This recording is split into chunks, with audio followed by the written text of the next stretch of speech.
Hello, everybody. Welcome into GSMC's Down by Contact Sports Podcast. I am your host, Jeremy Lapidus. Today is Tuesday, April 8th. We have a lot to get into. Of course, last night we saw the first championship, or the third championship, I should say, for the Florida Gators. We're going to talk about that game as well as getting into a little bit more on the Denver Nuggets surprise firing of GM and head coach Mike Malone and Calvin Booth, as well as a little bit on the House versus NCAA settlement, Julio Jones retirement, and a check-in on the draft with it just 16 days away. But before we get into any of that, remember, if you would like to be an even bigger part of the show than you already are, all you need to do is go to gsmcpodcast.net. Or if you're on YouTube, you can use that super chat feature. If you do either of those two things, a message should pop up on the bottom of the screen for you, me, and everybody else around the world to see. If you do have a burning question about sports, anything at all that you would like to ask, go and throw that in the comments. Throw it in the chat. I will get to it as soon as I possibly can. I appreciate everybody so much for sticking around, talking some sports with me here on a beautiful Tuesday, April 8th. But like I was saying, we are going to start off our show here talking about the big game from last night. Florida took care of business, their third national title in a thriller of a game. Final score 65-63. Todd Golden, his first title, previously had 0 tournament wins. I'm curious how that is going to affect the rest of coaching hires in the future. A lot of times you like to look at coaches that have had success in tournaments, but maybe you just go take a promising guy, someone that can, bring guys in, keep them together, keep them motivated, which is the most important thing, because this is a Florida team that never gave up. As much as we talk about Houston never giving up against that Duke team on the Final Four, Florida did the exact same thing. And it wasn't just in this game. It was all tournament long. 4 of their 6 games they had to come back from. They had comebacks, and they had that win probability chart that looked almost identical to the way that they played against the Auburn Tigers last time out. They were down by 12 in this one.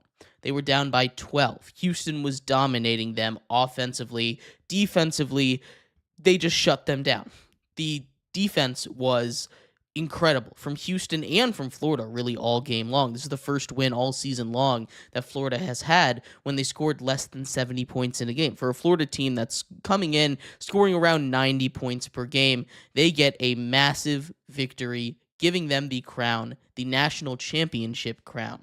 A lot of this game was not the way that Florida wanted it to go, right? In the first half, Walter Clayton Jr., their star player, the guy that's been named the player of the tournament, had 0 points. He didn't score his first basket until 14:57 to go in the game.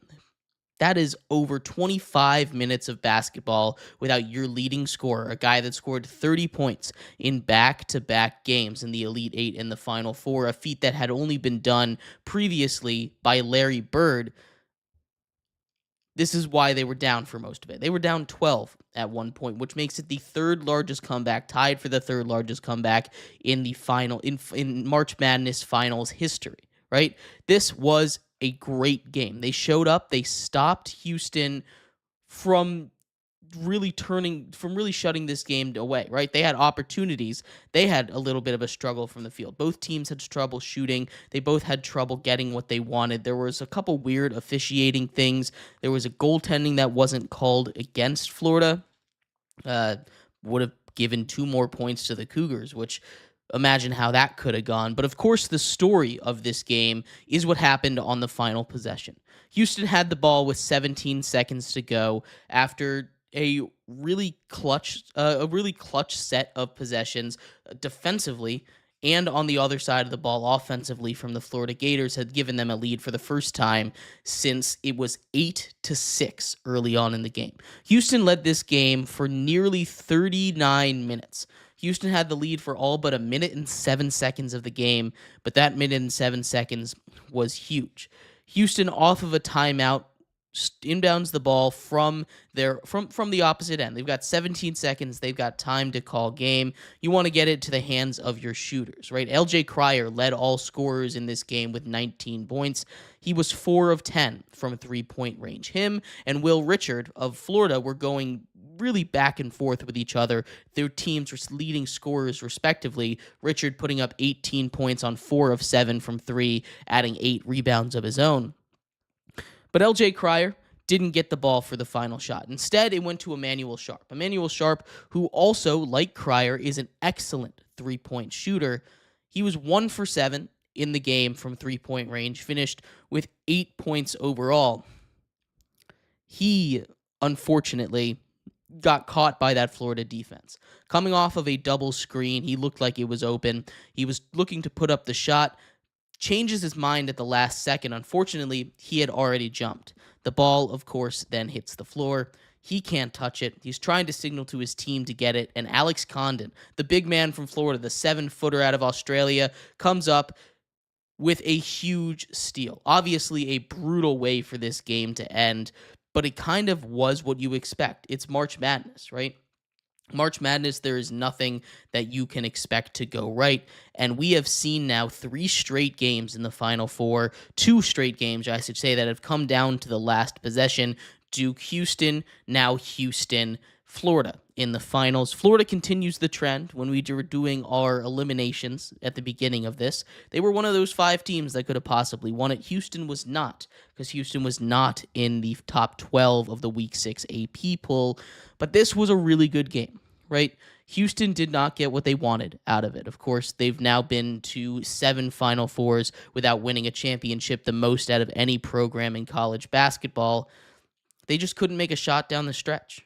They did a really good job defensively. Kelvin Sampson did a great job, and they'll be good again, right? But this felt like the year for them to get it done. They were playing like the best team in the country. They had just beaten the team that was playing like the best team in the country. They were very good at closing out games. This was the first game all season where they had a lead of 10 or more points and they failed to win. This was the first really comeback loss that they had given up all season long. Florida, of course, though, they're the Cardiac Kings. They're built for this. Todd Golden and his team had just done a million comebacks. They were comfortable the whole time. They had confidence, and everything really started changing when Walter Clayton started making shots, right? This was the lowest scoring first half since the 2011 finals. It's been a very long time since there were this few amount of points scored in the first half of a game. But that's because both of these defenses were playing really good basketball. It was a 6-point game at halftime, kept them in it. Florida, of course, goes down after that 15-minute mark. They go down 12, but that's where Walter Clayton showed up. He had a couple tough buckets, a couple tough and ones, finished with 11.7 assists and 5 rebounds in what was definitely his worst game of this season, and at least probably of this season, and at least of this tournament, right? Walter Clayton Jr. is someone that had led them to the top, and the fact that they were able to survive without him shows the depth. That's what Florida was known for. Florida is going to be back again next season. They're going to be very good. So is Houston. This was, as we said, when we take a look at this tournament, we take a step back. There are a lot of big claims. This is the worst tournament ever. There hasn't been a less competitive tournament, but it really turned the whole thing on its head in the finals, in the Final Four. We had 3 excellent games from all 4 1 seeds. They put everything they had on the court, and sure, there was a little bit of a lack of a Cinderella story here, but this was the most watched Final Four since 2017. This was probably the best Final Four that we have seen in at least the last 15 years. It was one of the best Final Fours ever, really. You had 3 really good games, 4 really good teams. 4 of the top 6 teams to ever make the Final Four were in this Final Four, which is really impressive. We got exactly what we wanted. This was a great tournament. The college basketball season is over now. There is a lot to look back on. But Florida is your 2025 NCAA basketball champions. Congratulations to the Gators. They get their 3rd national title. I'm really curious how this is going to affect the draft stock of a guy like Walter Clayton Jr., who really came on during the tournament, hit a lot of clutch shots. I'd love to hear your thoughts. Where do you think he goes in the draft? Is he a top 15 pick now? Has he found his way into the first round? Where do you have him sitting? I'd love to hear what you think. We're going to take a quick break. When we come back, we turn our attention over to the Nuggets. Breaking news today, they have fired their head coach Mike Malone as well as their GM Calvin Booth. Both are out at their positions with the Denver Nuggets. We'll talk about what that means for them, what history they've joined with this move, and why it even happened. All coming up next here on GSMC's Down by Contact Sports Podcast. I feel like I'm losing my mind. Is everybody in the world blind? Please, Lord, give me a sign, a sign. I feel like I'm losing my mind. Is everybody in the world blind?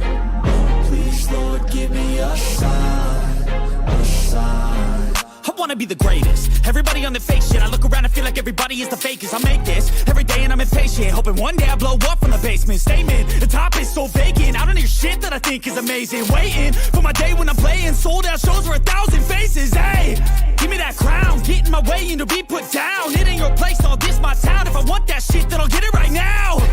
I'm losing it, the noose it fits. I'm losing shit, a stupid myth. You choose to live or choose to dip. You choose to fight or lose your grip and lose a gift. I feel like I'm losing my mind. Is everybody in the world blind? Please, Lord, give me a sign, a sign. I feel like I'm losing my mind. Is everybody in the world blind? Welcome back to GSMC's Down by Contact Sports Podcast. I am your host, Jeremy Lapidus. Today is Tuesday, April 8th, if you were just tuning in. We just finished going over the 2025 National Championship game that saw the Gators be crowned as a national champion. In this segment, we turn our attention to the breaking news of the day. Sticking in the sport of basketball, the Denver Nuggets, out of nowhere, have fired head coach Mike Malone and GM Calvin Booth. We'll talk about that in a second, but before we do, remember, if you would like to be an even bigger part of the show than you already are, all you need to do is go to gsmcpodcast.net. Or if you're on YouTube, you can use that super chat feature. If you do either of those two things, a message should pop up on the bottom of the screen for you, me, and everybody else around the world to see. If you do have a burning question about sports, anything at all that you would like to ask, go ahead and throw that in the comments. Throw it in the chat. I will get to it as soon as I possibly can. I appreciate everybody so much for sticking around, talking some sports with me here on a beautiful Tuesday, April 8th. But like I was saying, we are going to get here a little bit onto the big breaking news of the day. The Nuggets have fired head coach Mike Malone with just 3 games to go in the regular season. That is tied for a record for the latest a coach has ever been fired into the season. And it's a little bit of a concerning trend, right? We've now seen 3 coaches fired this season. Of course, the first one, the Kings head coach, was fired very early on in the season. This is not something that makes a big deal now, but the reason I bring that one up is because we, of course, had Mike Malone, the head coach, now former head coach of the Nuggets, come out and say that that was a spineless move by the Kings. Not his exact words, but those are the intent behind his words. He came out and he said that's a spineless move. You don't fire a coach like that. He had, of course, Mike Brown had been on his staff before, so we had a little bit of a relationship there. But then we had the big one. Taylor Jenkins of the Memphis Grizzlies was fired with just 9 games to go in the regular season. Just 9 games to go in the regular season, we saw a head coach fired. And now, we still really don't know all the details, but this was one that probably was going to happen at the end of the season, but it really has taken away all their momentum. We see the Grizzlies have really struggled to win games with a new head coach in the building, a associate head coach in the building. Just an interim head coach has not really been what has worked out for this team so far, as they've fallen all the way down into the play-in tournament when they were competing for that second seed. Now, they can still get all the way up to 3. But it makes it look a little bit harder when you don't have your head coach. And the Denver Nuggets are in that same pile, right? They now fire their head coach. I know he hasn't really been the greatest over the last couple games. They've lost 4 games in a row now. Jokic has been amazing over those last games, but Malone won the Nuggets their lone championship back in 2023. He's also the only coach that Nikola Jokic has ever had. This, of course, I can't imagine this decision being made without Nikola Jokic being okay with it. This is not a player in Jokic that I feel like you can blindside a move like this with. He might not care too much, but your star player needs to be informed when you're making a move as drastic as this one, not just the head coach, but the GM as well. The GM, who has made his fair share of mistakes over the years, but Mike Malone had a 59% winning percentage over the last 10 years with this organization.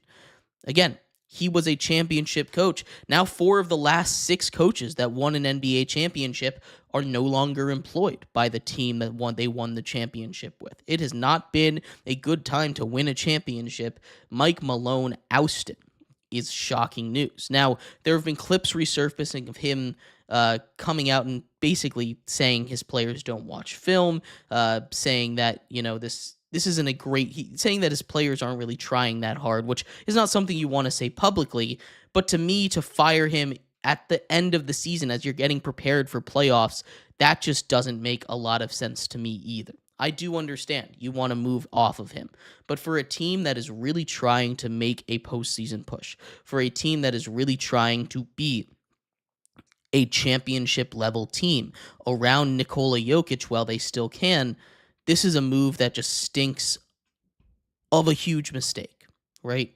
And I've heard people coming out and saying that this is something that signals a rebuild. You are not rebuilding when Jokic is there. I'm sorry. You gave him a massive contract. You gave Jamal Murray a massive contract, and you can see the impact of Jamal Murray. He's missed the last couple games.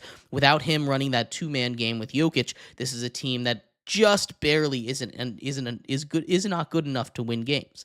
They moved off of KCP, off of Brown a couple seasons ago after they won a championship. Those guys no longer on the roster, and those were the guys that Mike Malone really wanted. Apparently, there was a rift heading into this season surrounding KCP. Mike Malone reportedly really wanted KCP back, while the GM in Calvin Booth did not want him back. Calvin Booth, of course, makes the roster moves, makes those decisions, so he has the final say in all of this, which is why he's now on the Magic. But either way, it's landed them both in the same place, on the streets. Booth has not had the greatest string of moves. Again, outside of bringing in KCP and bringing in Christian Brown, none of these guys, none of the moves they've made really have been super inspired. Brought in Russell Westbrook. That one, I kind of like the pairing, but it just hasn't quite been enough. Of course, paying Jamal Murray a lot of money is a controversial one. I still don't hate that contract. But to fire Mike Malone, again, I don't have a problem with you firing a coach. I don't have a problem with you firing Mike Malone. He, as good as he is, and the fact that they won an NBA championship is a huge thing recently. But I question how much of that had to do with Mike Malone as opposed to Nikola Jokic just being the best player on the planet, right? It's not that the scheme is bad. It's just not, the number one thing that I point to for the Nuggets' success. So I understand if you wanted to fire the coach. But again, my biggest issue with this, and my biggest issue with basically everything that's gone on in the NBA, is the timing of all of this. Who in their right mind decided that 3 games before the season is done, decided that right before you're going into a playoff stretch, regardless of the playoffs, right in the most crucial stretch of games where you are neck and neck with everybody, half a game up on 4 teams holding on to that 4 seed, trying to get some home court advantage. I understand you might not care about seeding, but seeding matters, right? I know last year they lost in their home court on Game 7, but it helped that it was there, right? It really did. It helped that they were there, and now you're just going to give that away willingly. A transition to a new head coach, to an interim head coach, takes time. And you don't want to be in the middle of that transition when you're getting prepared for the playoffs. It makes no sense to me. This move has taken me by surprise. I just don't understand the timing. Again, I don't agree with the firing, but I understand firing Mike Malone. I understand moving off of Calvin Booth. But you have kneecapped yourself if you're trying to think of yourselves as a contender this year by moving off of them now. It makes no sense to me at all. I don't understand what these NBA teams are thinking. I don't know what they're doing. We'll see how this affects the team as just 3 games left to go in the season. They could fall all the way to the 8th seed, and that would not be good. But I'd love to hear your thoughts. What do you think of this firing? What do you think of the timing of this firing? Is it going to help? Is it going to hurt the Nuggets? I'd love to hear your thoughts. We're going to take a quick break. When we come back, we turn our attention over to the NCAA as a whole. We have been tracking this story for a long time, but the final arguments were today in the House versus the NCAA settlement case. We're going to talk about what's been proposed. We're going to talk about what might come out of it, and if it does happen, when it'll go into effect. All of that's coming up and more here on GSMC's Down by Contact Sports Podcast. Looking for your daily fix of sports talk without having to pay for it? GSMC Sports Network is available on YouTube. Just search GSMC Sports Network. Get your fix of daily sports talk shows on YouTube, absolutely free. NFL, college football, NBA, MLB, MMA, UFC, fantasy football, and so much more. GSMC Sports Network has shows running all day long, with new sports shows starting every 2 hours. Just like on your favorite cable sports channel, except GSMC Sports Network is absolutely free. Just search GSMC Sports Network on YouTube to catch one of your new favorite shows, like the GSMC College Football Podcast, Chip Shot Football Podcast, Hoops and Heels Women's Sports Podcast, GSMC Basketball Podcast, and so many more. Check it out for yourself. GSMC Sports Network, now available on YouTube absolutely free. Search GSMC Sports Network on YouTube right now.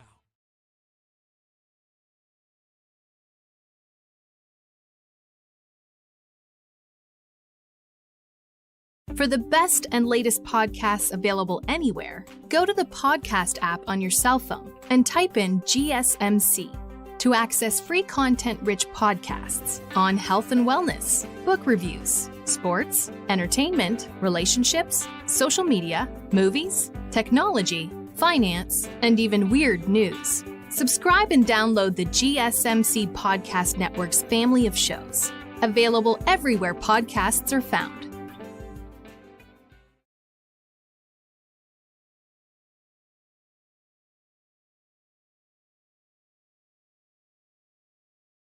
Welcome back to GSMC's Down by Contact Sports Podcast. I am your host, Jeremy Lapidus. Today is Tuesday, April 8th. If you were just tuning in, we just finished going over everything you need to know about the Nuggets firing their head coach and their GM out of nowhere today with just 3 games to go in the regular season.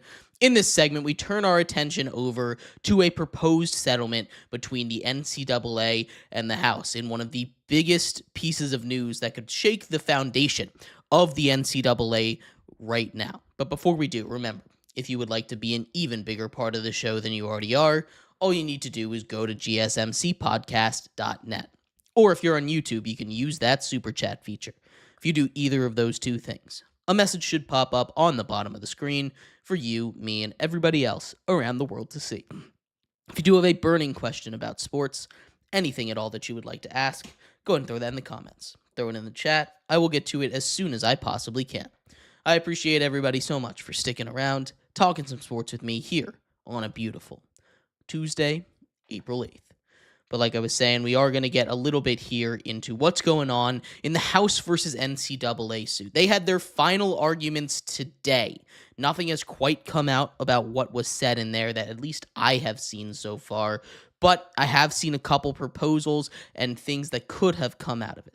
The latest proposal is a 50% revenue split between the players and the schools. This is obviously something that's going to affect a lot of things, not just when you think of NIL, the players that you think of, right? It's the basketball players, it's the football players. These are the guys that you think of when you think of the ones that are getting money, but this is going to affect a lot more than that. You have to think about how Title IX might be affected by this. Of course, there were a couple rulings where Title IX was going to be considered a part of NIL, and then another separate ruling that came down a little after that said NIL will not be a part of Title IX. It won't be affected, so they won't have to split it equally between men and women athletes, which would have thrown a whole nother wrinkle into all of these things. But what it is allowing them to do is pay schools directly. Schools have the ability now, if approved, to have around $20 million. That's the number that's been thrown around in conversations, to pay these players directly. They can use it however they want. It's like a salary cap of sorts. The NCAA would also have to pay out about $3 billion, $2.8 billion to be exact, in damages over the next 10 years for name, image, and likeness stuff that players suffered for in the past, right? But the big question for me, aside from how it's going to be implemented as a part of Title IX, is the non-revenue generating sports, the Olympic sports. We've already seen a change with the roster limits changing, so you have less roster spots, unlimited scholarships. You're seeing some roster spots already get cut. We're seeing some programs get cut entirely from other schools because they're trying to budget to have a better football program, to pay for these players so they can have, a national title, get that money, just lots of stuff that's going into these revenue sports. The Olympic sports are really important, though. Of course, outside of the Olympics, they don't get too much coverage, but it is something that can help be a driver to a lot of these schools. It can help bring in a bunch of applicants to these schools. It's something that might not be a huge money maker, might be a money deficit kind of thing, but still, it's good to have these opportunities for these students, and it's also just good for us in a world stage, right? The U.S. has dominated sports over the last 50, 75 years in an international space. A lot of it in part because of how much funding goes into these Olympic sports, right? We fund all of them. We have these at colleges all around the country. People can go anywhere and get this. But as this changes, as the NCAA isn't a monolith of an organization, as it cedes power to the SEC and the Big Ten, as football separates itself from the rest of these sports and a big revenue driver goes away, what's going to happen to these non-revenue generating sports? What's going to happen to these Olympic sports? How is this going to affect us in the world stage? And I think that's going to be the biggest question to ask, right? Obviously, paying players is a good thing. I don't think that's a controversial take. It would have been a couple years ago, but I don't think that's a controversial take. Playing players is a good thing. The NCAA has gone its entire existence really propped up on this idea of amateurism, propped up on this idea of, they're student athletes, students first, athletes second. But a lot of times that isn't the case. Like, they're students, of course, but they're not amateurs. They should be allowed to go make money. They're very public figures. People are making money off of them. Why can't they make money off of themselves? Being allowed to pay them directly, I think, adds a whole nother wrinkle as well, where we have seen an idea propped up, and I really like this idea for these mid-major schools, these group of 5 schools, to at least benefit a little bit from being developmental programs for the SEC and the Big Ten and the Pac-12, or the Big 12, and the ACC, right? These developmental schools would have now the ability to pay their players directly, and something that I think would be really interesting, you have coaches that you have to have buyouts for in their contract. Put players' contracts with some buyouts, kind of like they do in the European soccer leagues over there. Not saying we need to go to relegation, that's a whole nother thing, but I do think that throwing in something to at least reward these schools for finding the talent as opposed to just siphoning them out and not giving them a chance to succeed, maybe we start to see some contracts where we're not going to lock you down for a certain number of years, but if you do go, you have to pay us this much money, right? It has to be worth this much money. A little buyout thing I do think would go a long way there, as well as potentially for the bigger schools, They get these high school recruits that they have to pay a lot of money for. Maybe they say, I'm giving you a 3-year contract. You have to play with us for a couple years. You can't transfer, or no transfer clause kind of thing. These are the kind of things that are going to start to change. Now that this is going to be treated more like a professional league, now that this is going to be treated more like a business, we're going to start to see contracts and numbers come out of there, a whole nother agent industry come out of this. I'm really curious how it's going to affect all of these sports, but more importantly, how it's going to affect the sports that aren't going to be big on the NIL, like those Olympic sports again. But I'd love to hear your thoughts. What do you think about all of this? What do you think is going to happen with the Olympic sports, with football, with basketball, now that schools are going to be allowed to pay everybody on July 1st, assuming that this goes through, which all indications are seemingly saying that it will go through the way that it is. But we'll update you, as always, when more information comes out. But I'd love to hear your thoughts on any of these questions. We're going to take a quick break. When we come back, Julio Jones, one of the greatest wide receivers of all time, officially hangs it up after 13 seasons in the NFL. We'll talk about his career, where he ranks, and when he'll get into the Hall of Fame, if he'll get in at all. That's coming up next here on GSMC's Down by Contact Sports Podcast.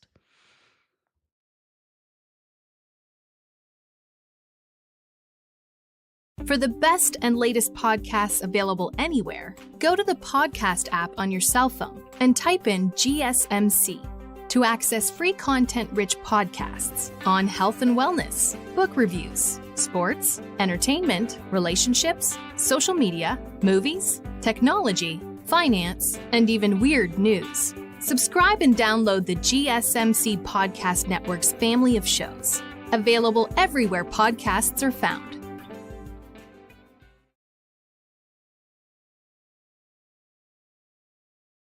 Looking for your daily fix of sports talk without having to pay for it? GSMC Sports Network is available on YouTube. Just search GSMC Sports Network. Get your fix of daily sports talk shows on YouTube, absolutely free. NFL, college football, NBA, MLB, MMA, UFC, fantasy football, and so much more.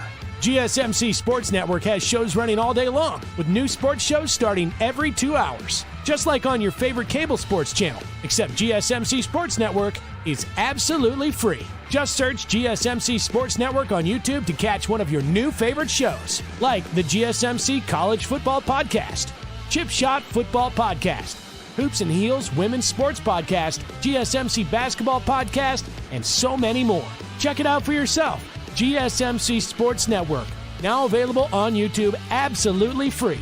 Search GSMC Sports Network on YouTube right now.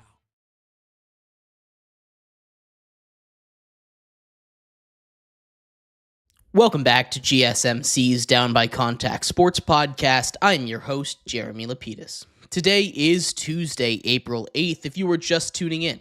We just finished going over everything you need to know about the updates to the House versus NCAA settlement, with the final arguments today. In this segment, we turn our attention to Julio Jones. Julio Jones out of the NFL officially after 13 seasons. Future Hall of Fame wide receiver, had an excellent career. We'll talk about where it stands up to a lot of other players and if he's a first ballot Hall of Famer or not. But before we do, remember, if you would like to be an even bigger part of the show than you already are, all you need to do is go to gsmcpodcast.net. Or if you're on YouTube, you can use that super chat feature. If you do either of those two things, a message should pop up on the bottom of the screen for you, me, and everybody else around the world to see. If you do have a burning question about sports, anything at all that you would like to ask, go ahead and throw that in the comments. Throw it in the chat. I will get to it as soon as I possibly can. I appreciate everybody so much for sticking around, talking some sports with me here on a beautiful Tuesday, April 8th.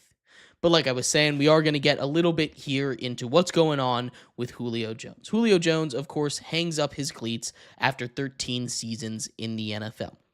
In my opinion, a future Hall of Fame wide receiver. He put up stats: 13,700 receiving yards, 914 catches, with 66 of them going for a touchdown. Played in 166 games. He was an first-team All-Pro twice, made the second-team All-Pro a couple more times, and a 7-time Pro Bowler.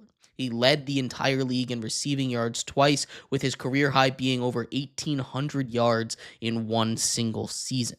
When you take a look at where he sits in the all-time list for the 3 major wide receiver rankings, it's a little lower than you might expect. 16th all-time when it comes to receiving yards, 27th in receptions with 914, and then 61st when it comes to touchdowns. But does that mean that that he doesn't deserve to be the Hall of Fame? No. He absolutely is a Hall of Famer. If you think Julio Jones is not a Hall of Famer, you're blind. He is one of the top wide receivers in the 2010s. He was inducted into the 2010s Hall of Fame class. They do one for every decade team. He, of course, will make the Hall of Fame. The more intriguing question for me is if he's going to be a first ballot Hall of Famer. Pro Football Reference, when you take a look at the Hall of Fame track counter that they have, they gave him a rating of 108. 108 is 8 points higher than the average Hall of Fame receiver, which they have at 100. But that would put him as the 13th best receiver of all time. That is an interesting ranking. Of course, that's not a perfect ranking. It takes into account a whole lot of things, but it is something that helps us compare every single wide receiver that's ever played the game. He's not stacking up to Randy Moss. He's not stacking up to your Terrell Owens. He's not stacking up to your Jerry Rices, right? But what he is doing is absolutely Hall of Fame worthy. Now, is he going to be a first ballot Hall of Famer is the question. And that one, I think, is really interesting. There have been 92 first ballot Hall of Famers in the history of the Pro Football Hall of Fame. 7 of those are wide receivers. We're talking again about guys like Randy Moss. We're talking about guys like Jerry Rice. We're talking about Steve Largent. These elite players of NFL lore at the wide receiver position, and only 7 of them have been first ballot Hall of Famers. Now, a lot of that might have to do with the fact that football was a running first game for most of its existence, right? It's only in the last 30 to 40 years where we've seen a huge emergence of the passing game with quarterbacks like Dan Marino helping us move out of I guess I call it the Stone Age of football, where it was 3 yards in a cloud of dust, the running back being the big star of the team. Now it's the quarterback, the wide receivers, and of course it's gonna be ebbs and flows. It's gonna go up, it's gonna go down. You're gonna change from running to passing in a little bit, and we saw a huge resurgence of running backs last season. So it's not like running backs are going away anytime soon. I don't think they ever will. But we're going to start to see a lot more first ballot Hall of Fame receivers. Larry Fitzgerald is on the ballot. He will go in as a first ballot Hall of Famer. Steve Smith was not a first ballot Hall of Famer, but he's someone that you could think about as being up there, rated very similarly to Julio Jones. Now, I think Julio Jones is a better receiver than him. I just don't think it's going to be enough for him to be a first ballot Hall of Famer. It is something that we can revisit in 5 years. I think right now, the main thing that's stopping him isn't what he did when he was at the peak of his powers, because when he was at the peak of his powers, he was the best receiver in the league, right? Julio Jones, if he had retired right after he left the Falcons, he would have been a first ballot Hall of Famer, right? Calvin Johnson is a first ballot Hall of Famer. He's got very similar stats to Julio Jones. The difference being he retired right at the end of his prime, or in the middle of his prime, really. He could have gone a whole lot longer. Julio Jones had that whole era where he played for the Titans, where he played for the Eagles, where he ran around the league and didn't get a lot of snaps, wasn't his elite self that you would expect of him back in 2015, 2016, 2017, years like that where he was dialed on the football field. Because of that, I think it hurts his first ballot case, right? Longevity does a lot for people's case. We look at Frank Gore. He's going to make the Hall of Fame because of longevity. Eli Manning, he's going to make the Hall of Fame. I don't really want to call it because of longevity, but he's going to make the Hall of Fame, and you can make that argument there, right? Larry Fitzgerald was going to make the Hall of Fame anyway, but his longevity, I think, helps push him into that first ballot kind of conversation, right? Longevity is something that in the NFL is incredibly impressive. And for someone to be able to do it for 20 years, for someone to be able to do it for 15 years should be taken into consideration. But you have to talk about the quality of those years. And in this case, it hurts Julio Jones's future. It hurts his potential to make a first ballot Hall of Fame. Does that stop his case from being a Hall of Famer? Absolutely not. He is a Hall of Famer, but does it make him a first ballot Hall of Famer? Probably not. We can have a conversation. He could find his way into that top 10 wide receivers of all time kind of list. He's very close to there. Again, 13th by Pro Football by Pro Football Reference is kind of where I'm judging, because that, again, it's just one stat that compares everybody. Numbers, they can lie, but they don't like to lie. They like to just tell you what's going on. So we're going to use that for now. So a borderline top 10 wide receiver of all time, of course, is a Hall of Famer. But I'd love to hear your thoughts. Does he make it in his first try? Is he a first ballot Hall of Famer? What do you think of Julio Jones? What's his legacy in the game? Is he the best receiver of the 2010s? I'd love to hear your thoughts. We're going to take a quick break. When we come back, we turn our attention to the draft. The draft is just 16 days away now. We really need to start buttoning in. What is true? What is false? We're going to weed through the rumors for all of the potential quarterbacks to be in this draft class, where they might end up, who might take them, how many are going in the first round. That's all coming up next here on GSMC's Down by Contact Sports Podcast.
Welcome back to GSMC's Down by Contact Sports Podcast. I am your host, Jeremy Lapidus. Today is Tuesday, April 8th. If you were just tuning in, we just finished going over everything to do with Julio Jones. Julio Jones, a future Hall of Fame wide receiver, retires after 13 seasons for 4 different teams. In this segment, we turn our attention over to the draft. One star goes out, a whole bunch more stars potentially find their way in. Today we focus on the quarterbacks. Of course, this is a time in the NFL of rumors, of lies, of smoke screens. We're going to find our way through all of it. Climb to the top, to the truth, where every single NFL QB might get drafted this year. But before we do, remember, if you would like to be an even bigger part of the show than you already are, all you need to do is go to gsmcpodcast.net. Or if you're on YouTube, you can use that super chat feature. If you do either of those two things, a message should pop up on the bottom of the screen for you, me, and everybody else around the world to see. If you do have a burning question about sports, anything at all that you would like to ask, go ahead and throw that in the comments. Throw it in the chat. I will get to it as soon as I possibly can. I appreciate everybody so much for sticking around, talking some sports with me here on a beautiful Tuesday, April 8th. But like I was saying, we are going to get into a little bit here where each quarterback is going to end up. We're going to start off nice and easy with the number 1 projected pick in the draft, Cam Ward. Cam Ward most likely goes number 1 overall to the Tennessee Titans, but there's also a chance that he could slide all the way down to 3. There is not a shot in the world that he gets past 3, in my opinion. If he gets past 2, it's going to be a miracle as well. I don't think the Cleveland Browns are going to pass it up to go with Kenny Pickett this season. It just doesn't seem like something that they might do. Cam Ward, regardless of how early he goes, will be the one and only surefire first-round quarterback in this draft. The next one that is most likely to go in the top 10 is Shedeur Sanders. Shedeur Sanders, of course, kind of was in that 1-2 conversation. When the first mock drafts came out after the Super Bowl, Shedeur Sanders was expected to go number 3 to the Giants, number 2 to the Browns. Now, of course, things have changed a little bit. Shedeur Sanders is getting a lot of hate because his father is Deion Sanders, a very prolific figure in the media.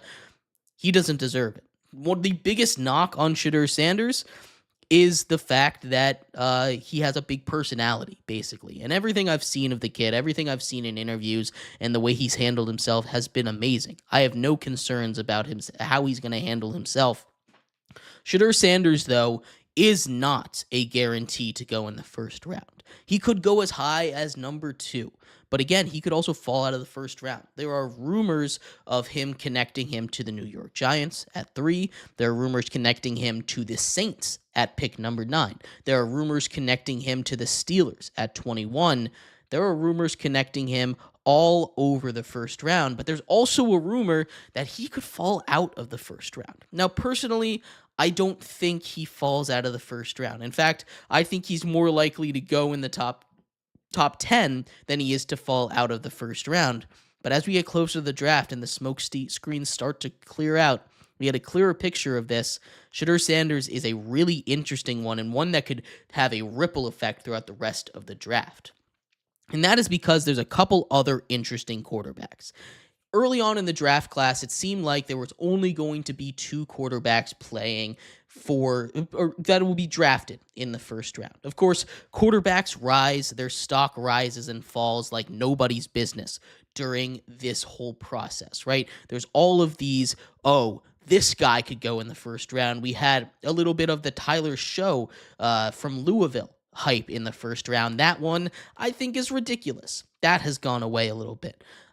You also had a little bit of hype for Jalen Milroe and Jackson Dart, and those are the 2 we're going to focus on next, because those guys, I think, at the latest go in the 3rd round. Those are guys that I see going day 2, definitely not day 3. Jalen Milroe, I think, is the most interesting one. I also think he's the most likely, if there are 3 quarterbacks to go in the first round, to be going. And the reason I say that, you asked me a week ago, it would have been Jackson Dart. The reason that I say it's Jalen Milroe is because he's accepted an invitation to go to the NFL draft. He had dinner with the Steelers. He knows something we don't, of course. The Steelers were not expecting to have dinner with him. The Steelers are still looking for a quarterback, and even when they sign Aaron Rodgers, I expect them to draft a quarterback of the future, because Aaron Rodgers is not a quarterback for the future. He could go at 21. He could also fall out of the first, and if he does, I heard some rumblings at the beginning of the second round. Maybe the Browns skip on quarterback and then take Jalen Milroe in the early second round. Maybe the Saints skip on quarterback and get him in the second round. But Jalen Milroe is a guy that I think is truly between day 1 and day 2, probably doesn't get out of the second or the third round. A lot of what I just said for Jalen Milroe goes for Jackson Dart as well. Jackson Dart out of Ole Miss had a lot of hype after what he did at the Senior Bowl. He's also rumored to the Steelers at 21. Also rumored to the Saints at number 9. He's been higher up in that top 10 for a lot longer than a guy like Jalen Milroe has been. But Jackson Dart, I think, is a guy that if there's going to be any odd man out quarterback, it would be him. The quarterbacks that I'm looking at to go in day 2, that's the group he falls in. The day 1 quarterbacks, I think, are Cam Ward and Shedeur Sanders. The in-between quarterbacks, I think, are Jalen Milroe and Jackson Dart in between day 1 and 2. And the day 2 quarterbacks, I think the only surefire day 2 guy, I think, is Quinn Ewers. Quinn Ewers out of Texas kind of has disappeared in this process. He had a lot of hype heading into it. He doesn't seem like a guy that really is going to be too highly drafted. He's in between the day 2 and day 3 guys, but there are a lot of day 3 guys or undrafted. Kyle McCord is one of those day 3 guys who I like a lot, formerly of Ohio State, now coming out of Syracuse. He just set the ACC all-time record for passing yards in a season. He had a really good year. Will Howard at Ohio State, the replacement for Kyle McCord, just went out and won a national championship. He's might go in day 3. Dylan Gabriel out of Oregon just led the number 1 team in the nation, didn't lose until the playoffs. He might go day 3. Tyler Show, we talked about him already a little bit. I think he's a day 3 guy, as well as Riley Leonard, all day 3 or undrafted. And there's a lot more quarterbacks that could potentially go in this draft, but we've just gone through a list of 5, 6, 7, 8, 9 guys, and I don't think all 9 will get drafted. But when we're looking at making our tiers, the day 1 tier, I think very simply is just Cam Ward. The maybe first round tier is going to include Shadur Sanders, Jalen Milroe, and Jackson Dart. The potentially, the in-between day 2 and 3 is just going to be Quinn Ewers. And then the day 3 guys, again, Kyle McCord, Will Howard, Dylan Gabriel, Tyler Show, and Riley Leonard, I think all find themselves in that club. This is going to be a really interesting quarterback class, and there's a lot of teams that need quarterback, right? The Giants still need a quarterback. They don't have a long-term answer. They brought in Jameis and Russell Wilson, but that is a stopgap answer, right? The Raiders might have extended Geno Smith, but he's also not a super long-term answer. He's a little bit up there in age. Maybe they take a risk on one of these guys. The Browns obviously need a quarterback. The Titans obviously need a quarterback. The Steelers still need a quarterback. Again, they need a long-term option. And honestly, I wouldn't be surprised if the Seahawks took a risk on one of these guys later on in the draft, because I don't know how much they really trust Sam Darnold. But I'd love to hear your thoughts. Where do you think each one of these quarterback prospects goes? Which round do you think all of these guys find a spot in the draft? And how many do you think end up getting drafted? I'd love to hear your thoughts. Thank you, everybody, so much for tuning in to today's episode of GSMC's Down by Contact Sports Podcast.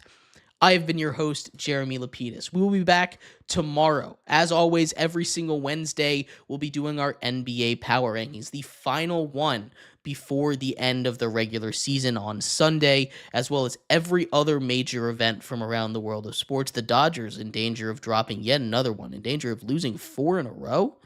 We'll talk about that and much more. I'll see you then. Bye-bye.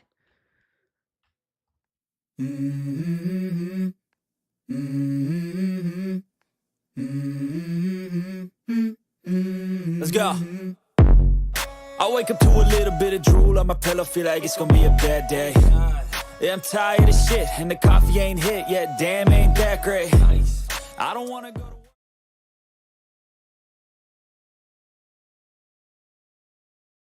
to